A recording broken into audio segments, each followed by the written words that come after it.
The following is a production of DallasCowboys.com and the Dallas Cowboys Football Club. How about them Cowboys? Yeah! Go Cowboys! This is Media Mash, a roundtable of Cowboys insiders dropping wisdom and offering sizzling takes on the current state of your Dallas Cowboys. Now, your host, Newy Scruggs. Media Mash, let's ride. Everyone is on their phones because these are three information gatherers. These are people who are in touch with the Dallas Cowboys, getting you the information and the knowledge, the tweets, and all the scoops that you want. We have John Machota of The Athletic. We have Jane Slater of NFL Media, still with her Cowboy credential on because she is fresh from being in the locker room and around the star, getting things done. And we have the man, the myth, the legend, 1984 Mega Sci-Fi's own Clarence Hill. Well, happy Founders Day, Dog T.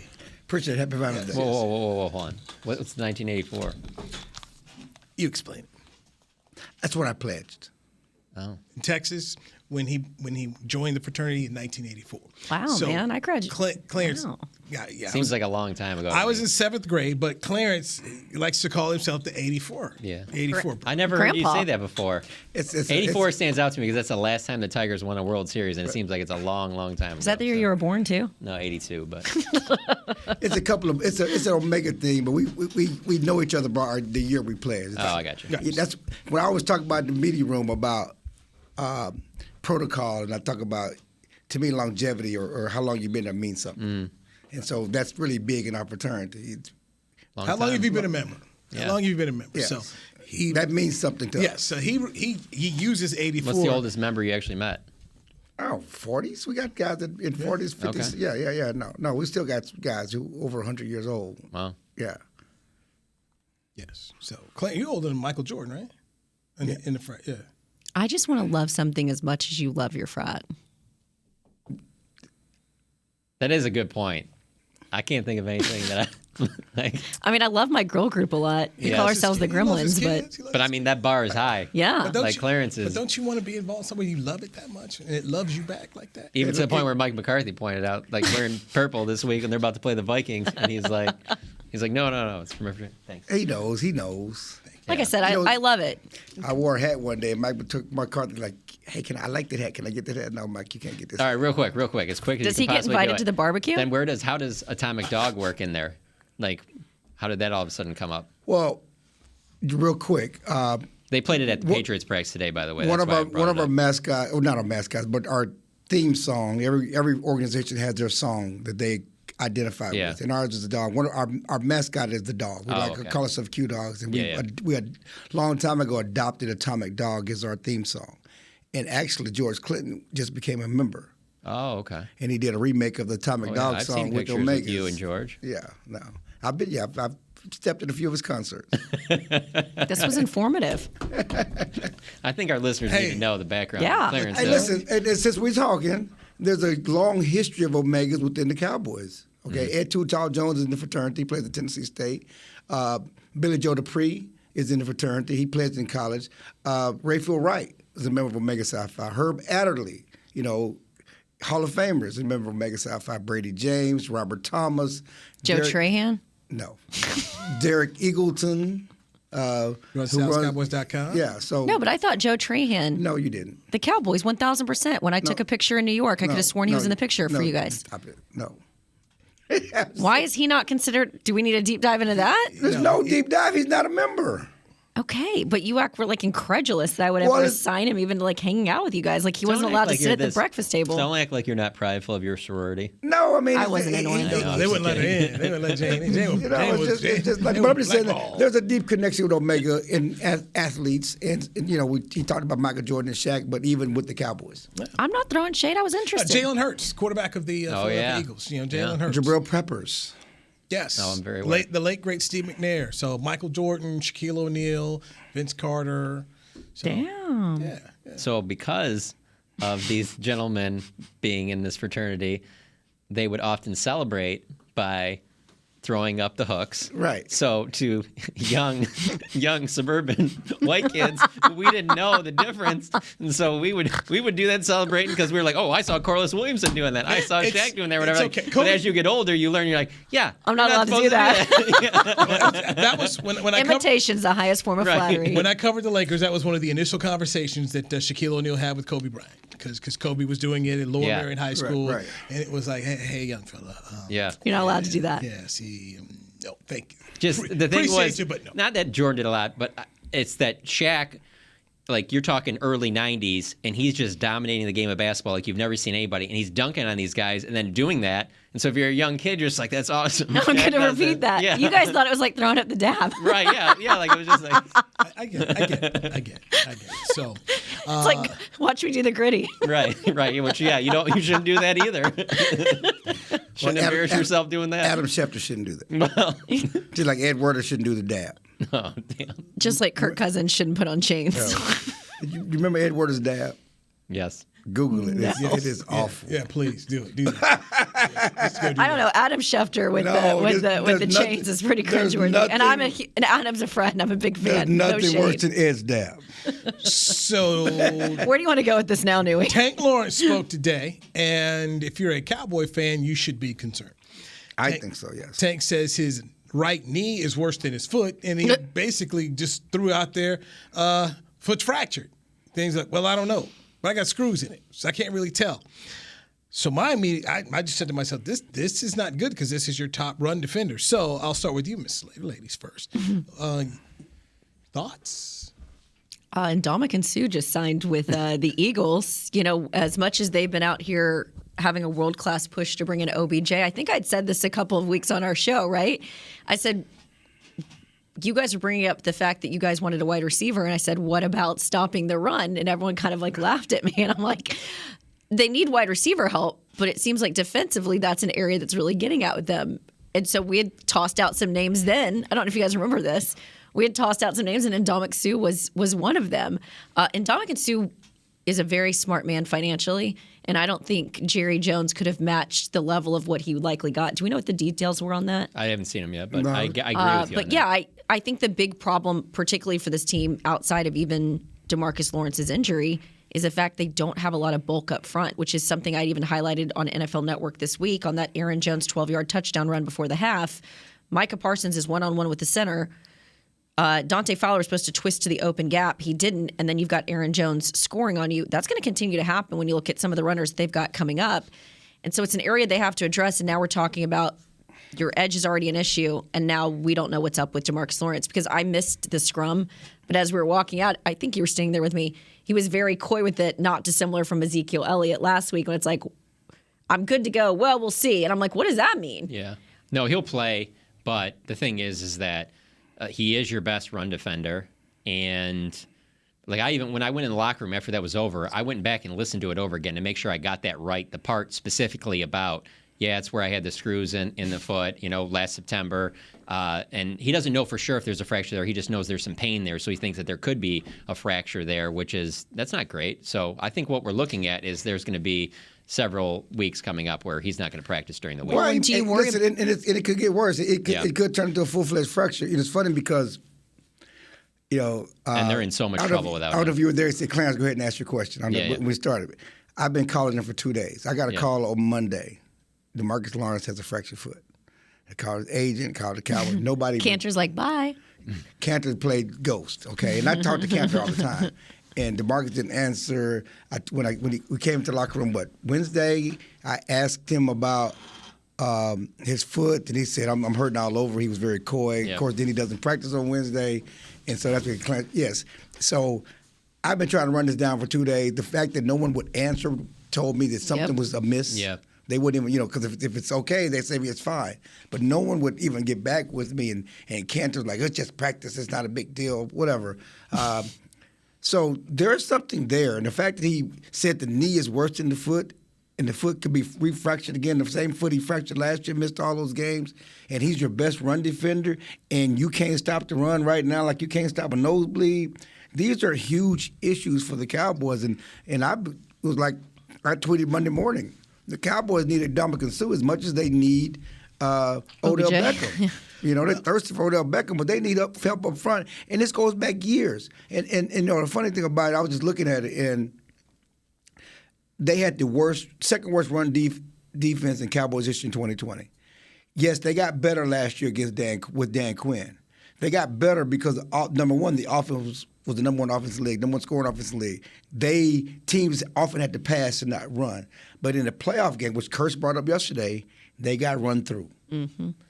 So I don't know if they fixed the run defense last year. And that's the thing that Kurtz brought up, we talked the other day, is that you should be mad because what's happened the past 2 weeks is also what happened in the playoffs. And that got us run out the playoffs last year, not being able to stop the run. As much as we talk about the penalties, as much as we talk about Dak not being able to get off a pass because the time ran out, their inability to stop the run also was part of that, and it's still an issue today. Okay, but do you think that we're seeing particular deficiencies? Now, granted, this has been going on for like the last 4 games, but Anthony Barr does help you out a little bit because you're not expecting Micah to do so much. There was an interesting soundbite, and I got to go back and play it because I was asking Anthony Brown about this. I said, look, your passing D is top 4 in the league. If you guys start redirecting some of the attention to the run D, who's bottom 4, something's got to give, right? Like if you drop a safety to load the box and you're focusing on Dalvin Cook, that allows you, like particularly in this game, Justin Jefferson, Adam Thielen, TJ Hawkinson to go off.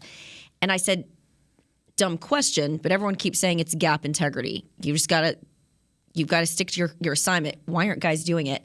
And I could have sworn I got to hear it back. I think Jazz has got it because I was going to play the soundbite. He said something about like guys have to want to make the plays. No, I think the problem is that guys are trying to be hero, but they want them. This whole thirst for sacks. They want the splashy stats as opposed to just doing the assignment, the stuff that doesn't show up in the stat box. There's a competition for sacks because that's what everybody's been talking about. Getting to the quarterback. Micah and DeMarcus have the whole. Everybody's trying to get sacks, and so they're not doing the fundamental. They're getting out of the caps and all those gaps. But just look at the game too, like in general. Just you can take the Cowboys out of it. After a sack, it's a huge deal. Guys celebrate. You're all the focus is on you. You're asking the guys about it after the game, things like that. Some of these guys are on 1-year deals, right? So you they're get thinking a big about next year. Run stop. You can 3-4 yards. Okay. No one is celebrating it the way that you celebrate sacks. But the bottom line is this: we were told and we were sold that the defense is the best part of this team. Right. This year's team is defensive led. The reason they have a chance to go deep in the playoffs is because they're led by this doomsday-esque defense. Because they were getting takeaways, those gaudy stats. Whatever the reason, I'm just saying the bottom line is this is supposed to be a defensive-led team. We already knew the offense had issues. You know, especially early in the season, this is a defensive-led team. This defense is why you can sustain success this year compared to last year with offensive-led. But it was pretty elite when you are going and winning 4 out of 5 games with a backup quarterback. There was a time when it was playing on that type of an elite level. Don't disagree. But your defense also wasn't getting run. Like when you're not running the ball as much. With Cooper Rush, you were running the ball a little bit more. You're allowing your defense to sort of breathe so that when they're out there, they felt fresher. They don't feel as fresh right now because they're playing a lot of catch-up. And they're also not getting out the field. They weren't playing catch-up in the fourth quarter Sunday. They could have stopped them. No one stopped it. But my point is, and this is where I'm going with this, if you're truly an elite defense. No, but I'm just saying. But if you're truly an elite defense, and everybody talked about this defense that has a chance to be special, has a chance to be elite. You can't be elite getting run through. Yeah. You can't be elite giving up 200 yards rushing. You're not going to be the Ravens and a defense that can lead you to the playoffs if you can't stop the run. Forget all the pass rush stats and all that other stuff, and we got all this sack win rate. You got to be able to bow up front, and they are not doing that. Okay. All right. That's all I'm saying. You got to be able to do that. Okay. Preach, Brother Hill. Okay. Clarence will be talking to the team, addressing them before the game on Sunday. I mean, you want to be Baltimore Ravens, you want to be that special defense. And they talk about it, too. They talk about the Seahawks. It's what they say, not me. Yeah. You can't get run through. Yep. Let's take a break on it. Let's let that marinate. I'm gonna show Jane this dab. You got to go through the moments, just marinate, and you show Jane Ed Werder's dab. Clarence Hill, Jane Slater, John Machota. I'm Newy Scruggs. This is the Media Mash on DallasCowboys.com radio. Todd thought it would be secure to jog in the cheetah savanna. Todd believed the big cat repellent he bought online was reliable. And now, Todd is trying to be faster than this cheetah that can run 80 miles per hour. But the good news is, Todd has AT&T 5G that is fast, reliable, and secure. And he learned the best thing to do is stop running and toss her the backpack with the beef stew. AT&T 5G. Fast, reliable, secure. It's not complicated. 5G requires compatible plan and device. 5G may not be available in your area. See att.com/5G for you for details. What do you call a group of grown men and women with their faces painted silver and blue who get together every week to share a 3-hour-long ritual of jumping, singing, and toasting Miller Lite and 10-gallon hats while yelling, "How about them Cowboys?" You call it Miller Time in Dallas. Here's to the Cowboys. Here's to the original light beer. It's Miller Time. Celebrate responsibly. 2021 Miller Brewing Company, Fort Worth, Texas. When you build, you start with the foundation. And home ownership is a foundation of a stable future. The Bank of America Community Home Ownership Commitment has helped over 34,000 people lay the groundwork so far, with up to $10,000 towards your down payment or 3% of the purchase price, whichever is less. The satisfaction of owning your own place can become a reality. Visit bankofamerica.com/homeowner to learn more. What would you like the power to do? Bank of America N.A. Equal Housing Lender. Credit and collateral is subject to approval. Restrictions apply. This is not a commitment to lend. The season is finally here. For months, we've been gearing up to win. Now it's time for the team that performs on any field. United Ag and Turf. With John Deere Zero Turns for mowing, compact tractors for loading, mini excavators for digging, Gator utility vehicles for hauling, implements for grading, hay tools for baling. United Ag and Turf. For winning. The official Ag and Turf equipment supplier of the Dallas Cowboys. Visit UnitedAgAndTurf.com for more. Back to Media Mash. You are checking out the Media Mash with Clarence Hill, Fort Worth Star-Telegram, Jane Slater of NFL Media, John Machota of The Athletic. I am merely Newey Scruggs here to facilitate the conversation. We have some breaking news from the National Football League. Dun, dun, dun, dun. The NFL is officially moving the Browns-Bills game out of Buffalo and to Ford Field in Detroit, where it will be played Sunday at 4:15. The Bills will play 2 straight games in Detroit against the Browns and then on Thanksgiving Day against the Lions. Nobody wants to go to Detroit back-to-back weeks. Sorry, John. Man, assault. I'm living in Dallas for a reason. It's a Detroit day. I'm not really trying to go back for. Come on, man. Not this time of year. It's so cool. Who wants to go to Detroit for back-to-back weeks? We could beat up on Detroit, man. I loved Oh, and the also I hotel will there. say- You stand outside and you're like, wait, there's Canada. That's awesome. Yeah. And I will say, let's also. I'm not even one of these people that stick my chest out about it, but let's not even act like you got to pick between Detroit and Buffalo. Oh, that's tough. Buffalo's awesome. Detroit's better than Buffalo for me. Thank you. Okay, I'd rather be in actually Detroit. love I'd rather be in Buffalo. Detroit than Buffalo. Right. Come on, It's one of my Detroit. favorite cities to do a game is Buffalo. Those fans are insane. Yeah, I don't deal with the fans. And they've That's got a that's really pretty TV downtown thing. area. It's a TV thing. We don't deal with fans. Oh, I think if They don't you pay were you enough covering to the moderate Bills, these you'd be things, going through Huey. I'm so tables sorry. and stuff. Going through tables with my shirt off with gold chains. Can you let him do his job? The late Ralph Wilson was a Detroit guy. Yeah. Oh, I thought you said Long Lay time. Ralph Wilson jumped on a table. Yeah. No. He didn't? No. I always found that interesting that you would live in Detroit and then own this team in Buffalo, but he did. Well, he lived in Grosse Pointe, but yeah. Businessman. Yeah. Yeah. I just can't imagine Jerry Jones living in Arkansas and running the Cowboys. Stephen Ross lives in New York. The Chiefs owner lives in Dallas. Lamar That's true. Hunt. That's a good point. Yeah. And That's Matthew McConaughey is trying to buy the Redskins. The Commanders. Easy. The Wolves. He is. The Wolves live in New York. He'll be a They own partial Minnesota. owner. He won't be the only owner. He doesn't have that kind of money. Right, but I'm just saying, he's tweeting from Austin about Go Commanders. Like, what are you doing, man? Well, he's always been a Commanders fan. Matt McConaughey? Matt McConaughey, yeah. Where's Kroenke live? L.A., I think. Yeah. Well, no, Denver. Denver, isn't he? Because Yeah, he does live when in I Denver, lived in that's right. Denver, obviously also owns the Nuggets, he would always host everyone downstairs, like in the bar area, and he'd bring his dog to the bar, and you just sit there and Stan Kroenke be at the end of the bar. Yeah, And, I think he does live there. That makes sense. yeah, he lives in a penthouse above the Pepsi Center. Yeah, I've heard this. So yeah, it's not uncommon for owners to live in different areas, but Jerry's one of those who wants to be Hands-on. in town. I don't Yeah. believe David Tepper lives in Charlotte, North Carolina. So it's not uncommon. All right, Dak Prescott also spoke to the media today. I was there for the scrum, and the thing I I asked Dak, and we can discuss it here. 17 games, they're all big. There's no small game in the National Football League. But does this game have a little bit more meaning, I asked him, because they've only got one loss, top of the NFC. And for seeding purposes, this is a game that's going to matter here. Mm-hmm. And then Dak went on and said, yeah, it's a playoff game. So how do they respond in this playoff game, especially when people are looking at Dak Prescott after the last game saying, all right, 4, you weren't good enough. Start, John. Yeah, there could be a lot of adversity they're facing. That's supposed to be their mantra of the season. But there would be a lot of adversity that they're facing if they lose this game. Resilience. Yeah. Oh, yeah, that's right. It is resilience. You're right. It's resilience. My bad. How could I forget that? Mike McCarthy's word. Yeah. But anyway, they'll need a lot of resiliency if they lose this game because it's not – there's some easy games that come – thank you.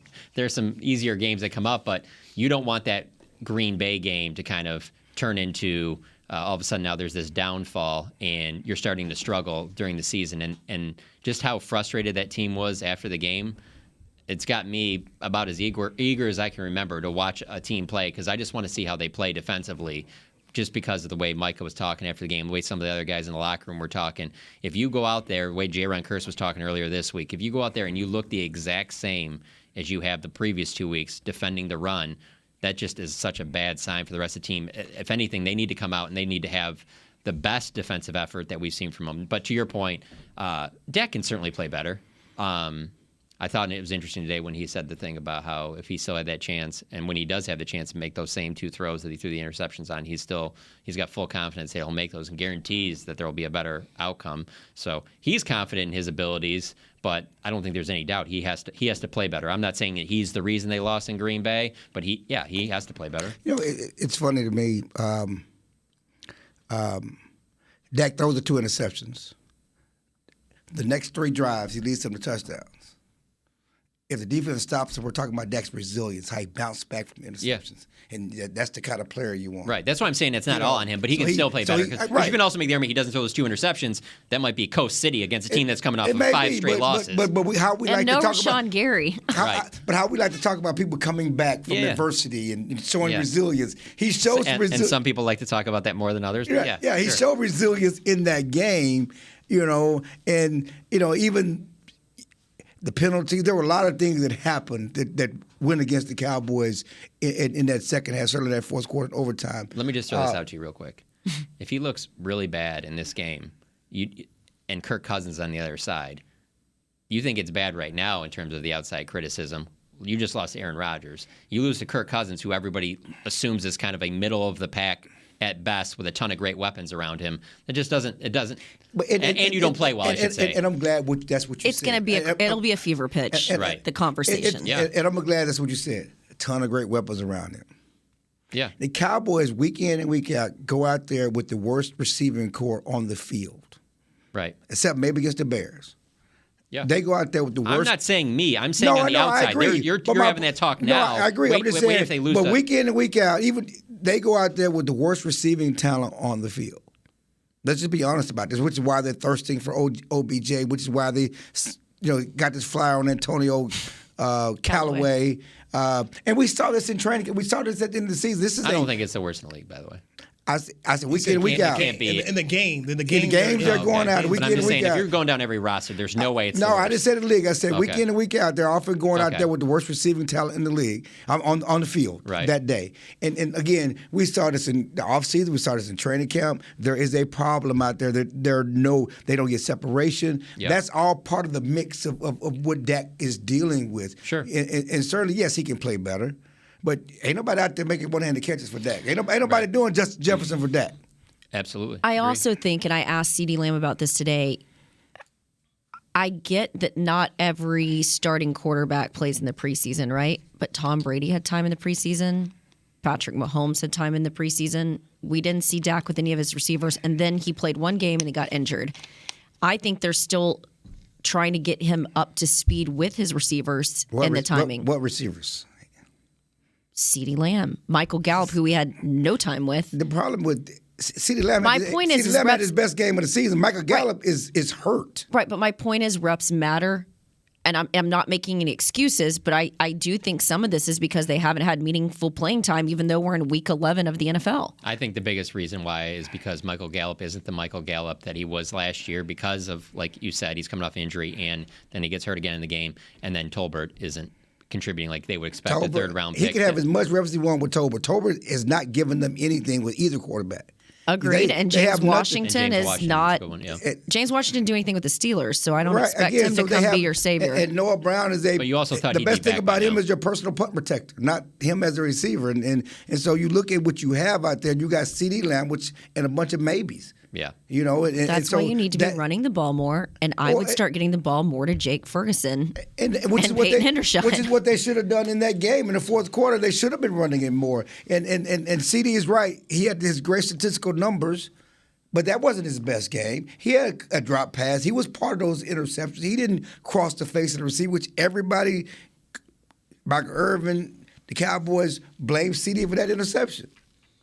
You know, the statistics say one thing, but we all watched the game. He didn't have his best game. And the issue with him has been the inconsistency. Yes, and who makes contested catches on this team? But I do think it also does say something about Kellen Moore and Dak that they said, even though they were frustrated with the interception, it was an identical interception that they dealt with against the Bears game. They still went back to him, said keep feeding him the ball, and then that helped build up his confidence a little bit. But, yeah, I mean, I think there's obvious concerns about the wide receiver room. The other thing that's factored in, too, is that Dalton Schultz is hurt, too. Because that's been a guy that Dak's loved to go to, and he still is, but not as much as he probably would if he was healthy. And that's part of the lesser talent on the field. You look at what everybody else is playing with, and going into this week, and you guys talked about this week, it's playoff atmosphere. How are they going to be able to stop the Vikings? Because, yes, the run defense was exacerbated the past couple of weeks, but it's been a problem all season. We've talked for weeks that that's the weak part of the team. It's why even before the Bears game, other teams were attacking them on the ground. But you say that, but the NFL is also a pretty strange league. I mean, if we were talking a week ago, we did not think Aaron Rodgers was going to go out and play the way he did in that game. If you just break it all down and just this matchup looks bad here, this matchup looks – because I'll be honest with you, I don't know. Like, okay, they added Hawkinson. Yeah, they looked – you're not allowed to swear. I'm sorry. I was almost about to say something. But he's a Detroit guy. He's bringing the Hawkinson's talk to us. No. It's not about anything positive there. I thought that they were pretty impressive, or should have been, last year when they played the Cowboys. And that first series, they looked amazing the way they marched up and down the field, and all those weapons are there. And then where did that go the rest of the game? So it's just like you never know until you start playing these games the way and the they way had a that great things are game plan unfold. for Justin Jefferson last year, right? Which is again, and Adam Thielen, which is why this game is acute because. And they've talked about even before cute the Bears. Acute. It is a cute game. Very cute. They talked about it even before the game that teams go against their interest to run on the Cowboys. No one would have thought Aaron Rodgers would have been throwing 6 passes in the first half. What that number was. Hall of Fame Aaron Rodgers, 3-time Super Bowl MVP. They forced a run on this Cowboys. Down 14, and they continued to run the ball. And so that's how little respect the they Vikings, had for it. Until they show they can stop the run, the edge runs, and your best run defender, your best edge run defender has a fractured foot and a bad knee. It is interesting how all of this, where you put the guys that they've been able to keep, because they let go of Amari Cooper. Like none of them have. I mean, literally, you let go of Amari Cooper so you can re-sign Michael Gallup, so you can give that franchise tag to Dalton Schultz, and then you also go out and you draft Tolbert, and they just haven't got what they were expecting from those three, mainly because of injuries. And then, Amari Cooper's obviously having a pretty good season. It's the wide receiver by committee thing that they should have learned didn't work 2018. a few years ago. So, to me, this is their thirst at receiver is a tacit admission that they made a mistake in the offseason. But if these guys don't get hurt that I'm talking about, let's say Gallup comes back, Schultz doesn't, whatever. Stephen Jones told us that. Stephen Jones told us Gallup's going to miss the first 2-3 games of the season. We knew that. Right, but I'm saying when he comes back, even when he came back, he obviously didn't look like Michael Gallup. But as we've covered guys coming off ACLs, right? They don't come back that guy immediately. Right. But I also think, and in talking to a couple of people in league circles, I think the tendency to establish the run more this year has been a bit of a surprise, because look at what that wide receiver market was in the offseason and how many people were running the ball the way that they were before. And now we're talking about trying to stop, particularly when you look at December in the next couple of weeks, the Cowboys have got their hands full. But I think that the strength of the run game has been a bit of a surprise to a lot of people. We'll take a break. Perfect. I've got my boss calling me. Hold it. You got that deep thought right there. And also, family members going on the radio to argue for their loved ones. We're doing this. Oh, God. The list that was brought up was pretty interesting. I want to get into that. Clarence Hill, Jane Slater, John Machota. I'm Newy Scruggs. This is the Media Mash on DallasCowboys.com radio. The season is finally here. For months, we've been gearing up to win. Now it's time for the team that performs on any field. United Ag and Turf. With John Deere zero turns for mowing, compact tractors for loading, mini excavators for digging, Gator utility vehicles for hauling, implements for grading, hay tools for baling. United Ag and Turf, for winning.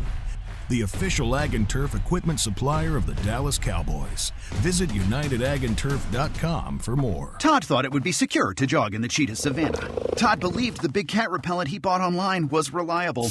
And now, Todd is trying to be faster than this cheetah that can run 80 miles per hour. But the good news is, Todd has AT&T 5G that is fast, reliable, and secure. And he learned the best thing to do is stop running and toss her the backpack with the beef stew. AT&T 5G. Fast, reliable, secure. It's not complicated. 5G requires compatible plan and device. 5G may not be available in your area. See att.com/5G for you for details. This sweet! Did you get to work on time? Yeah, but I just realized it's Sunday. Little Sweet says head on home. Dr. Pepper's on its way. So sweet, unique. Baby, there's nothing better. I bet you've probably done something that deserves a Dr. Pepper. Did you invest your nest egg in an NFT? Yeah, and I don't even know what that is. It's a non-fungible token. Everyone's done something that deserves a Dr. Pepper. When you build, you start with the foundation. And home ownership is a foundation of a stable future. The Bank of America Community Homeownership Commitment has helped over 34,000 people lay the groundwork so far, with up to $10,000 towards your down payment or 3% of the purchase price, whichever is less. The satisfaction of owning your own place can become a reality. Visit bankofamerica.com/homeowner to learn more. What would you like the power to do? Bank of America N.A. Equal Housing Lender. Credit and collateral is subject to approval. Restrictions apply. This is not a commitment to lend. Back to Media Mash. Media Mash here on a Thursday. Clarence Hill for All-Star Telegram, Jane Slater, NFL Media, and John Bachota, The Athletic. I'm merely Newy Scruggs. All right, Ezekiel Elliott spoke to the media today. He is optimistic that he'll be back for the Vikings game after the hyperextended knee. Jane, what should we expect from number 21 when he comes back? I actually do think he's playing this week. Last week I didn't think he was, because if you just listen to Zeke and you've covered these guys enough, you sort of get a sense of where they're at. I'm like you, the DeMarcus Lawrence thing was very interesting, but I think Zeke is going to play. And I think, again, and I've tried to explain this to a couple of folks, even though Tony Pollard is proving more explosive, he saw more carries last weekend than he's seen in his entire college and NFL career, and he's the guy you want to get the ball to, having Zeke out there bruising against these opposing defenses, he's what's wearing them down. I don't think Malik Davis has that same effect. And so I think having him out there, I think, is really going to give you an advantage, not only offensively, but I think it is going to help your defense just having him out there when you talk about time of possession and how he's able to sort of get these guys in a place where they're worn out. Because the Packers felt very, very fresh to me at the end of that game and even heading into overtime, because you didn't have a bruiser like Zeke out there. So that's my thoughts on that. I'm a little bit of a fan of the old school football in the sense that that's probably going to be the loudest environment they're going to play in outside of a playoff game, and I'm down with running the football to try and take the crowd out of the game, kind of make it boring game. I don't think that you want to sit there and have to go toe to toe with them.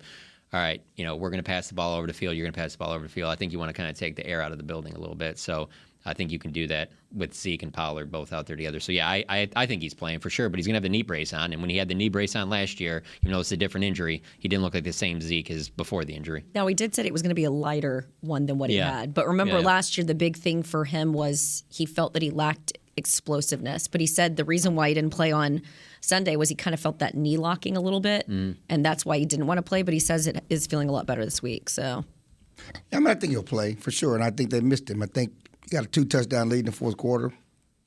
You want to be able to run out the clock. Mm-hmm. You want to be able to pound them, and they couldn't do that. And that was, and I think Zeke, Pollard had a great game, over 100 yards. But I think the physicality of Zeke would have helped them down the stretch. When Dak spoke today, I started to ask this question, but it was one of those questions where I know that I don't want to get the side eye from him. What are you asking that for? Says the guy that asked some of the questions where you go, why are you asking that for? I don't ask that. Or ask a question instead of a question statement. police. You hate the question police. Yeah, between he and Todd. Yeah. Yes, he and Todd Archie. Yes, before the two judges. Tad Prescott. There'd be some bad questions in there. Dad's, I know. The Nita Wiggins sometimes Award. there's just some questions being asked just to ask questions. There'd be some banging balls. They'd be asking questions that no one's ever going to write about. So Tad Prescott is Dak's brother. He went on ESPN Radio with Bart Scott. Now I used to do radio with Bart. It was his first radio job. So I know how Bart is. Bart was more than ready for Tad. And Tad walked into the trap of list your top 10 quarterbacks. That is a good trap. He went with Aaron Rodgers, Tom Brady, Patrick Mahomes, Josh Allen, Joe Burrow, then his brother, followed by Lamar Jackson, Justin Herbert, and Matthew Stafford. And immediately, Bart's like, your brother did not win an MVP. Lamar Jackson's won an MVP. How can you say that? And he said, your brother's not better than Deshaun Watson. And so lured into the trap there, defending it, and I'm just sitting to myself thinking, man, poor Dak. Dak is such a private person, too. Like, when it comes to that stuff, even the stuff that's gotten said, particularly as it relates to his money and what the market is, he's always sort of stayed above board and kept it classy. But I know he loves his brother. And then you have to understand the dynamics of losing his other brother, too. It's like you probably want to be very careful about – my sister's a bit of a loose cannon, guys. Yeah. And I have to worry about the things that are going to come out of her mouth. Yeah, but I'll say this. There's always this I think – and obviously a lot of coaches have said this, but I remember Jason Garrett was the first one I heard that would say it all the time is about being comfortable when – wait. Being uncomfortable, being comfortable when it's uncomfortable. uncomfortable. And I don't think anybody's better at that than Dak. Like, yes. There's so many things that have happened to him in his life on and off the field that you could go up to him and be like, man, did you hear your brother was on the radio? And he'd be like, yeah, I know. He does whatever he wants to do. Like, it's not going to affect him how some people will be, like, really sweating it. Like, oh, what did he say or whatever. He's Andy not like Albert, that. Tony Romo's cousin, was like his brother, who was basically – and I love Andy. This is not Andy shade. didn't go like, hey, let me get on Twitter, battle you on Twitter, and then let me But get your Twitter name. didn't really I think it exist blew when up Tony since was then. here. I think it blew up more. But Dak knows his brother. And he loves his brother, and Dak has no problem with his brother's doing. I think there's probably a side conversation of, man, do we need to do that? And he's been doing it. He's been doing it. Contract. I mean, it ain't just starting now. But listen, sometimes you need a good cop, bad cop. He can kind of say the things you want to say, and you can say, well, my brother's crazy. If he ain't reining him in by now, he's never reining him in. I'm just saying. I think the only way that Dak would even care about something like that is if he shared something in that interview that he told his brother about that involved, inside the locker room or like something. My wide receivers can't get on the same page. Or when Mark Cooper called him the Black Kirk Cousins, they went off on that. Yeah, well, you don't want to. He did, guys. He did that. You saw that meme going across last year. I didn't. You never saw that? You never saw that? I might have. So y'all never saw that? No. What are you spewing on here? You saw that, right? So what is it again? You know how these fake trolls come up with these quotes from players that didn't never happen, and somebody tweeted that Amari Cooper called Dak the Black Kirk Cousins. With Twitter right now with the blue check marks, I'm surprised there hasn't been more. Oh my God! I don't remember that. That was pretty good. But anyway, just going back to his brother. I think Dak understands who his brother is, and getting back to his list. His list is not bad. It's not crazy. There are a lot of people who would put Dak over Deshaun Watson, and as much as we love Lamar Jackson, how many playoff wins he got? Yeah. I thought you were going to be saying some Rodgers, Mahomes, and then him in there, and I was going to go. But you can take your side and go and say. But Aaron Rodgers is special and elite, and the reason why he's won MVP as much as he has. Look at all the weapons he didn't have against a team that literally was coming in about as healthy as they've been, save for not having Ezekiel Elliott. That 4th and 7 throw to Christian Watson. You're down about 14, as filthy gets. And I'm like, that is why Aaron Rodgers is elite. He caught everything. He wins despite all the issues. I'd rather have those receiving corps more the Cowboys out there with. Tom Brady's not doing the same thing as Aaron Rodgers right now. So, by the way, now that you mention it, the confidence level if Kelvin Joseph has to go out there and start. None. Okay. None. They gonna go at him just like the Rodgers went at him. And who is he gonna cover? Who's he gonna cover? See, I don't remember. I don't remember. It's not that there wasn't some of that there, but Rodgers was going after everybody. Not named Diggs. Well, he went after Anthony Brown. He was going after Bland. But Anthony Brown feels like he's playing on Sunday. The thing about Anthony Brown is he's gonna give up some. He's gonna make some plays throughout the game. No question about that. I don't. Yeah. I'm telling you, Kevin Joseph's not got his hand on the ball since he showed up here. I go back. I can't remember no, you're him. Right. He tackles people. You're right. Yep. I have not seen him bat no balls down You're since he going back to training camp since he showed up. I can't disagree with you. Because I think back to the training camps the last couple of times, because those are when you're getting the one-on-one situations and you are seeing guys knocked away. He's protected around here, which is kind of interesting to me. Don't you guys find that interesting? I've already said, but I don't think he should be here. You said for who? For what? Who said that again? He doesn't think Calvin Joseph should be here. Where's that from? That's a great Ricky Waters quote. That's right. Yes. He says it all the time. So I credit him for it, but people are like, no, Ricky Waters said it before Clarence. I'm like, I don't know. Clarence says it all the time. He said after Eagles game when he short-armed the ball. That's right. And people are like, why did you go to that ball? He's like, for who? For what? For who? For what? I love that. It's one of the great. It's called a business decision. I didn't get killed for that. It just fits so much in our jobs, though. Listen, it works. just like the Derek Coleman quote, whoop the damn do. Yeah. Whoop the damn do. It did sound, but Jane, you were over there. You were over there by Anthony Brown. It does sound like Anthony Brown is trending in a good direction. That's like how it sounded I felt. like that when we were like talking, I actually did bring up the concussion stuff, and I said because he's had two. He said he had one his rookie year, and he had this one, and this one didn't feel as bad. Yeah. But I said, when you look at someone like Tua and some of the concussions, do you worry about that? He's like, absolutely. He's like, I'm a father now, and that's more important. I'm paraphrasing. But he said, if I didn't think that I could go out there, then I wouldn't. And so that's where I got the sense. Oh, and then here's one other positive out of for just people the behind the scenes on this. They wouldn't have let us talk to him if it was still lingering. Because when I initially walked over there, I was like, oh, crap. He's like in after the game, concussion he protocol. had his head down when you're not allowed to talk to him. Even this was in the locker room. I was like, crap. And I went over to the PR staff, and I'm like, because I don't want to get in trouble for talking to someone in concussion protocol. For those that don't know, you can't. And they were like, he's good. So then they walked over there, and then that's when Gelk and I were able to talk to him, and then there was a media scrum. So that, to your point, is a positive sign. And truth be told, he also talked yesterday. We just didn't quote him.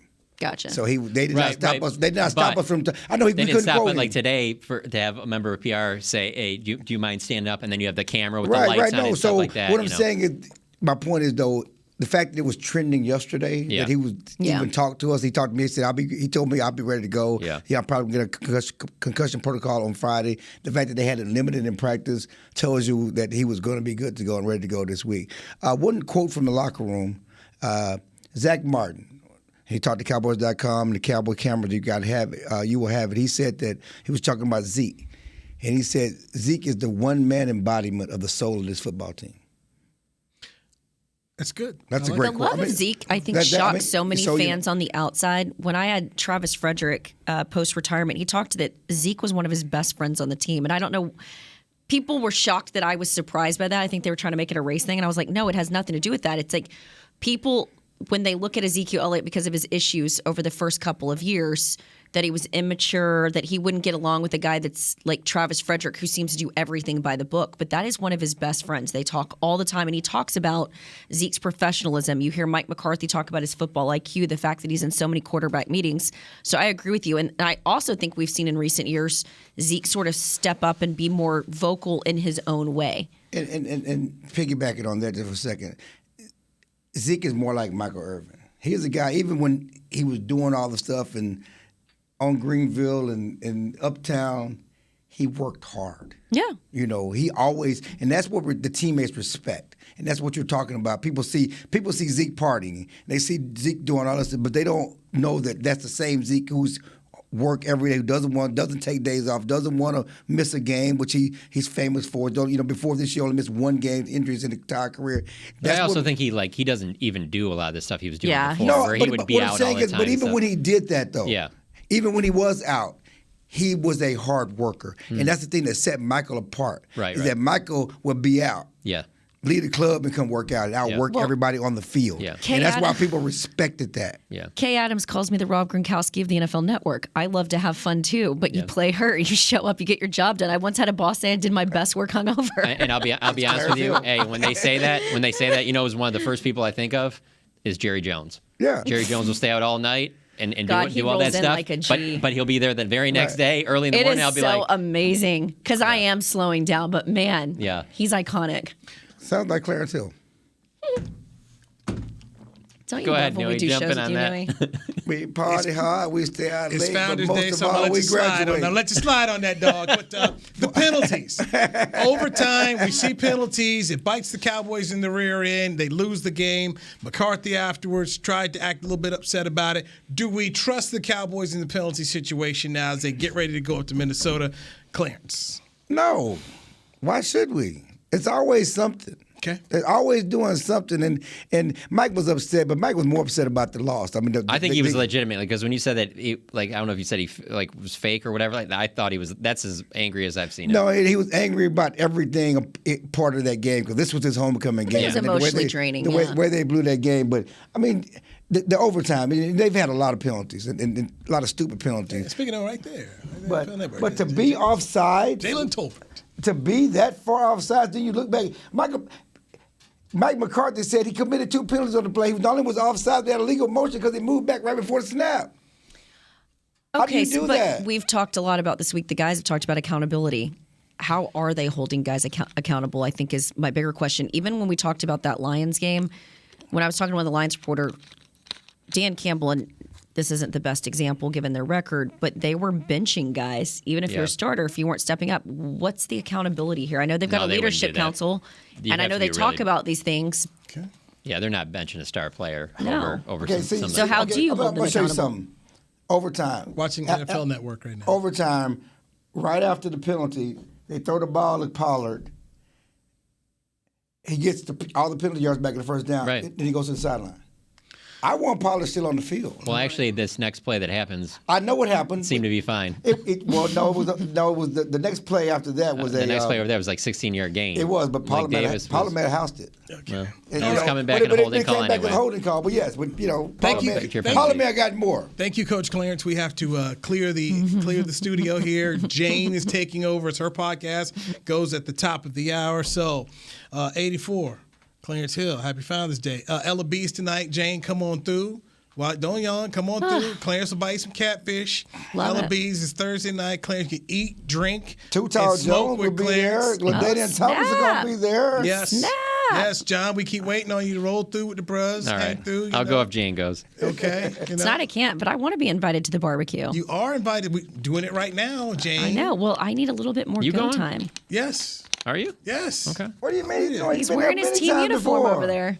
He said earlier that he had a lot on his plate and he was a little tired, so I didn't know. This is what I had. It's the Founders Day. Right. He got to fight through. Right. Okay. It's an energy drink. So we're going to see some Atomic Dog out there, maybe. Of course. That's what I told Heckman. I told Church, it's like, if this happens, it's going to happen here. All right. That's been the Media Master. Appreciate everybody's been a part of it. Jane's show is up next right now. Don't miss it. It's all females, all information, all good Cowboy stuff. You love her. She's Jane Slater. Appreciate you, man. He is God, four-star Telegrams. Hype, man. He is Clarence Hill and my guy, Mr. Michigan. Former Lion fan. I think you're off that narcotic, right? There's always be some of that in my blood. Okay, good. He always needs his fix. My cousins is the same. Keeps me grounded. They can't get rid of it, man. Keeps me grounded. Of the Athletic, I'm Newy Scruggs. Be quiet, Grandpa. We got to go. This has been the Media Mash. Goodbye. This has been a production of DallasCowboys.com and the Dallas Cowboys Football Club. How about this,